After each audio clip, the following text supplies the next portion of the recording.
Semakin hari, manusia semakin individualis. Semakin individualis sebuah peradaban, semakin mahal harga jodoh. Halo, kembali lagi bersama saya Yasser Fadli di channel istri saya, Coach Anes. So, di video ini saya akan memberikan sebuah financial breakdown untuk menghitung berapa sih biaya dari kita jomblo sampai akhirnya punya istri. Oke? Sebagai laki-laki mungkin kamu umur 25 tahun sampai 35 tahun yang udah punya penghasilan sendiri dan udah ada visi untuk menikah dan sudah mulai mencoba berhubungan ke sana ke sini gitu. Kadang-kadang kita lupa berapa uang yang sudah kita keluarkan dan gimana caranya membuat ini efektif dan efisien. Jadi nanti di awal saya akan membuat breakdown dulu berapa kali kita harus ngegebet cewek. Dari ngegebet cewek rata-rata dari berapa gebetan jadi pacar. Dari berapa pacar bisa jadi istri. Nanti kita hitung biayanya berapa. Lalu setelah keluar biayanya mungkin kita coba refleksikan sedikit bagaimana membuat ini biaya ini menjadi lebih efektif dan efisien. Oke? Let's say kamu umur sekarang 20-an, 23, 24, 25. Rata-rata target menikah mungkin umur 30 tahun. So, kita bikin 5 tahun projection. 5 tahun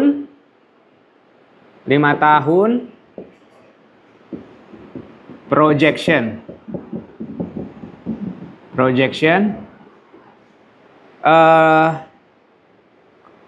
Wife acquisition cost. Cost akuisisi, biaya akuisisi seorang istri. Oke? Let's say sekali kita ngegebet cewek, ya kan? Satu kali ngegebet cewek mungkin mesti untuk kita ngincer satu cewek mungkin akan kopdar sekitar 2 kali per bulan. Oke? 2 kali per bulan, sekali kopdar. Ini hitungan orang Jakarta mungkin ya, rata-rata saja. Nanti mungkin angkanya bisa naik turun tergantung lifestyle kalian. Let's say 500.000 sekali kopi darat. Ya kan? Nonton bioskop tiket 100.000 kali 2, popcorn, bensin dan segala macam 500.000 aku rasa make sense. Ya kan? Dalam sebulan 2 kali. Oke? Dalam sebulan 2 kali 2 berarti 1 juta. Rata-rata untuk ngegebet cewek sampai kita yakin dia jadi pacar atau enggak, let's say kita kasih waktu 3 bulan. Oke? Aku nggak tahu sekarang di kota-kota besar apakah lebih cepat dari itu, baru sebulan 2 bulan di ghosting atau ditinggalin. Let's say kita rata-ratakan 3 bulan yang manusiawi. Oke? Berarti 1 juta kali 3 bulan sama dengan 3 juta. Nah, setelah 3 bulan, kamu bisa tuh decision making. Kamu sudah bisa kayak, oke, apakah gebetan ini bisa gue jadikan pacar apa enggak, gitu. Biasanya, kita sebagai laki-laki pasti nyari opsi lebih dari 1. Nggak cewek, nggak cowok sebenarnya sekarang. So, kayaknya 1 gebetan itu nggak make sense untuk, dan resikonya terlalu tinggi untuk kita memutuskan menjalin komitmen ke fase pacaran. So, rata-rata based on pengalaman dan rata-rata teman-teman mungkin 3 gebetan. Oke? So, 3 juta ini dikali 3 gebetan. Oke? Sama dengan 9 juta. 9 juta berarti sudah jadi pacar. So, 9 juta ini adalah pacar cost acquisition. Biaya akuisisi 1 orang pacar. Oke? Sekarang kita sudah masuk fase pacaran. Ini masuk fase gebetan ya. Udah ada lah sini. Sini gebetan, ini fase pacaran. Berapa lama kira-kira kita pacaran sampai akhirnya yakin, wah ini jadi istri kita? Pacaran harusnya komitmennya lebih panjang ya, nggak seperti gebetan yang 3 bulan doang. Kita rata-ratakan 1 tahun. Selama 1 tahun, sekali ngedet, ya kan? Pacaran butuh uang kan? Let's say kita samain aja 500.000. 500.000. Oke, ini aja udah, ini tahun pertama nih, ini udah 1 tahun nih. Mencari pacar aja udah 1 tahun. Ya kan? Ini tahun kedua nih, berjalan ke tahun 2. 500.000 dikali intensitasnya lebih banyak dong daripada gebetan. Gebetan cuma 2 kali sebulan, ya ini dikali 4. Seminggu sekali. Ya kan? Sampai dengan 2 juta. 2 juta dikali 12 bulan. Dikali 12 bulan. Sama dengan 24 juta. Oke? Biaya kamu pacaran setahun itu 24 juta. Rata-rata. Oke? But, apakah hanya dengan pacaran 1 kali dalam 1 tahun, kalian bisa decision making bahwa, oh ini pacar gue, oh ini istri gue, gitu. Aku rasa enggak. Di zaman sekarang, 1 pacar nggak cukup. Bukan berarti kamu harus selingkuh, tapi maksudnya, let's say putus. Oke? Ini pacar pertama, pacar 1, putus. Gitu kan? Setelah pacar 1 putus, apa yang terjadi? Kamu broken heart. Kamu butuh biaya healing. Oke? Ini fase gebetan, fase pacaran, fase healing. Ini aja sudah masuk ke tahun kedua. Ya kan? Ini 3 bulan kali 3 gebetan, 3 bulan, udah 9 bulan. Ini udah 1 tahun 9 bulan nih yang kepake, ya kan? Healingnya let's say 3 bulan, gitu. Atau 6 bulan. Banyak yang healingnya malah nggak move on bertahun-tahun. But kita nggak mau ambil kasus ekstrim lah. Healingnya ngapain aja? Biaya psikolog. Psikolog or psikiater, ya kan? Obat. Oke? Sama traveling. Oke? Psikolog sebulan berapa? Let's say 1 juta. Obat sebulan berapa? 500.000. Oke? Dikali, kamu mau healing berapa lama? 6 bulan? 1 tahun? Let's say 6 bulan. Oke? Kali 6 sama dengan 6 juta. Kali 6 sama dengan 3 juta. Oke? Travelingnya pasti yang jauh-jauh dong. Biar pura-pura bahagia, biar wah gue jalan-jalan, gue traveling backpackeran dan segala macam, biar terlihat bahagia walaupun hati kamu masih aja kosong. Dan semakin jauh perjalanannya akan terlihat semakin healing. Ya oke, sekarang perginya kemana? Ke Jepang, Kazakhstan, Turki, berapa kira-kira biaya? 10 juta. Oke? 10 juta. So selama 6 bulan berapa biaya yang kamu keluarin? 6, 3, 19 juta untuk biaya healing. Ini kalau 6 bulan. Kalau lebih panjang dari itu, ya lebih mahal lagi. Oke? So kita udah sampai ke, ini udah berapa nih? Ini tahun ketiga lah. 2 tahun setengah lah. 2 tahun setengah lah. Oke? Jadi fase dari gebetan, pacaran, healing, itu kamu udah ngambilin masa muda kamu 2 tahun setengah. Oke, dan uang kamu berapa di sini? 52 juta. 52 juta.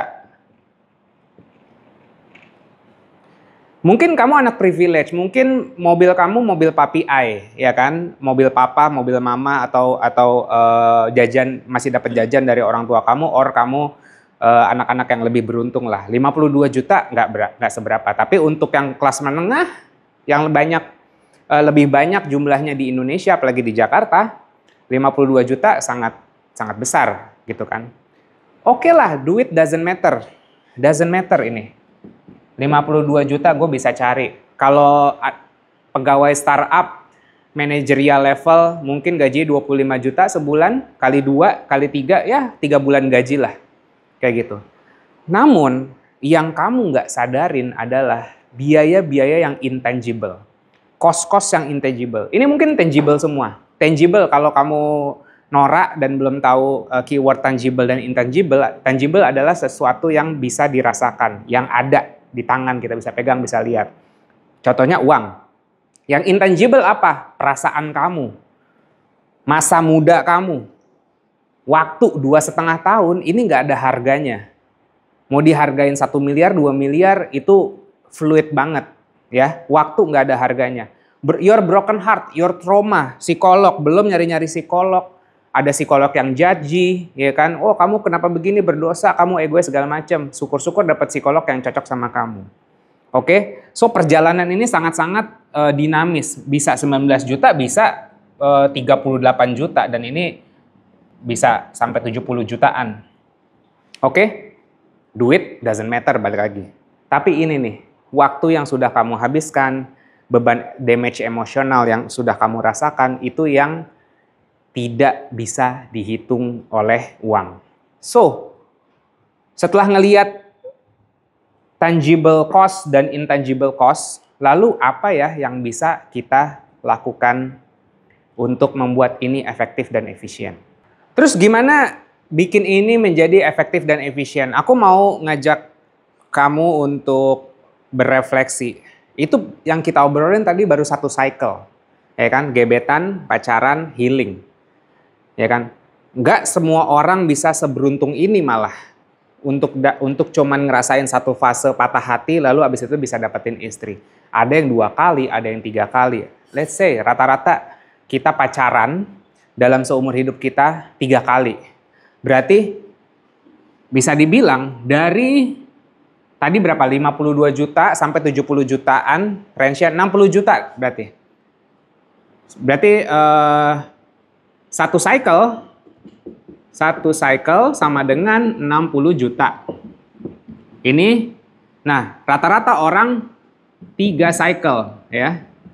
3 cycle sama dengan 60 kali 3 ya, 180 juta. 3 kali cycle baru dapat istri. Ya kalau kamu balik lagi, uang doesn't matter, tapi bayangin berapa tahun kamu harus spending.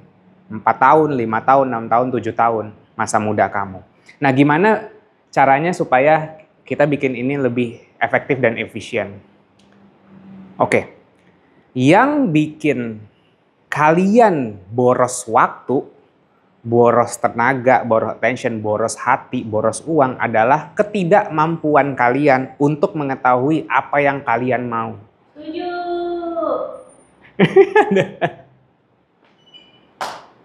Oke, harusnya saya tidak tertawa di ini, tapi karena istri saya harus break the karakter. Oke, kita lanjut. Ada yang sampai 6 kali, 7 kali karena dia nggak tahu apa yang dia mau. Terus gimana caranya tahu apa yang kita mau? Adalah dengan mengetahui diri kita sendiri. Sebelum kita tahu apa yang kita mau, kita harus tahu diri kita sendiri. Kadang-kadang malah sedikit insight. Kadang-kadang kita fokus mencari orang yang tepat. Tapi kita belum menjadi orang yang tepat. Kita nyari kriteria orang, tapi padahal yang lebih penting adalah kriteria relationship yang kita mau, gitu. Nah ini mungkin buat cowok-cowok yang kecerdasan emosionalnya mungkin rata-rata lebih rendah daripada seorang wanita, akan bingung nih Yaser ngomongin apa sih gitu. Nah that's why kamu nonton video ini biar kamu ngerti. Kalau aku bisa ngasih sedikit tips sebelum kamu nyari gebetan, sebelum kamu pacaran, sebelum kamu mungkin melamar seorang wanita menjadi istri, yang kalau kamu belum ada fondasinya untuk tahu jati diri kamu, belum lagi biaya perceraian kalau misalnya kamu asal-asalan milih, itu bisa ratusan juta sampai miliaran kerugiannya. Oke? So, what if kamu invest uang, waktu, emotion, attention ke self-development. Oke? Self-developmentnya mau ngapain gitu kan? Oh, gue self-development mau nyari uang sebanyak-banyaknya. Good luck with that. Kamu dapat uang, yes. Tapi aku tanya, mungkin kamu semua bisa tulis di kolom komen, berapa orang di sini yang udah sibuk banget nyari uang berdasarkan bisikan-bisikan culture yang cari aja uang yang banyak, nanti wanita ikut sendiri. Tapi rupanya uang kalian nggak laku. Kalian udah cari duit banyak-banyak, tetap aja nyari calon istri juga susah. Gitu. Siapa yang ngerasain juga tulis di kolom komen. So, aku mau nawarin sebuah solusi. Ada namanya ranum.co.id.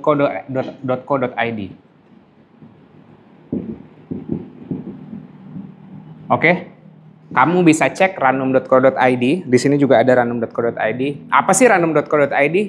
Bisa dibilang itu tongkrongan cewek-cewek cerdas. Gitu. Kenapa aku bilang ini tongkrongan cewek-cewek cerdas? Kenapa nggak tongkrongan orang-orang cerdas? Karena unfortunately komunitas kita sekarang lebih banyak wanita. Bisa dibilang 85% wanita. 15% pria tapi kurang aktif. Jadi isinya memang cewek-cewek yang punya keinginan untuk mengembangkan diri, mempersiapkan diri sebelum masuk ke dalam sebuah hubungan dengan meningkatkan kecerdasan emosionalnya. Jadi ranum.co.id ini kalau kamu anak startup ini seperti startup inkubator. Tapi ranum.co.id ini adalah single inkubator. Kita mematangkan para lajang. Setelah matang nanti baru kita matchingin satu persatu. Anggapannya sebuah komunitas yang isinya orang-orang yang mau berkembang bareng tapi bisa cinlok gitu. Nah, kamu nggak perlu keluarin uang banyak untuk gebetan sana sini, Tinder, dating, putus segala macam. Coba bayangin, kamu masuk ke dalam sebuah komunitas yang isinya orang-orang ingin mempersiapkan diri sebelum masuk ke sebuah hubungan. Artinya dia adalah orang-orang yang self-aware, sadar diri, punya self-regulation yang bagus, punya social awareness yang bagus, punya empati, dan kita juga mengajarkan di situ ilmu relationship management, seperti video-video saya sebelumnya. So, daripada kamu keluar ratusan juta gitu kan, karena semakin hari manusia semakin individualis. Semakin individualis sebuah peradaban, semakin mahal jodoh, harga jodoh. So, kalau kamu mau berkumpul dan mau meningkatkan diri kamu dan mempersiapkan sebelum masuk ke sebuah hubungan, cek ranum.co.id, follow ranum.co.id, follow istri saya Coach Anes, bisa follow saya juga di Yash Fadli. Kita di situ ngobrol gimana caranya menjadi pribadi yang siap untuk berhubungan supaya kamu nggak buang-buang waktu, nggak buang-buang uang, nggak buang-buang hati kamu. So, yang udah nonton sampai sini kalau berguna, mungkin like, comment, subscribe, share ke teman kamu. Dan ya, terima kasih sudah mendengarkan saya sampai saat ini. Sampai jumpa di video berikutnya.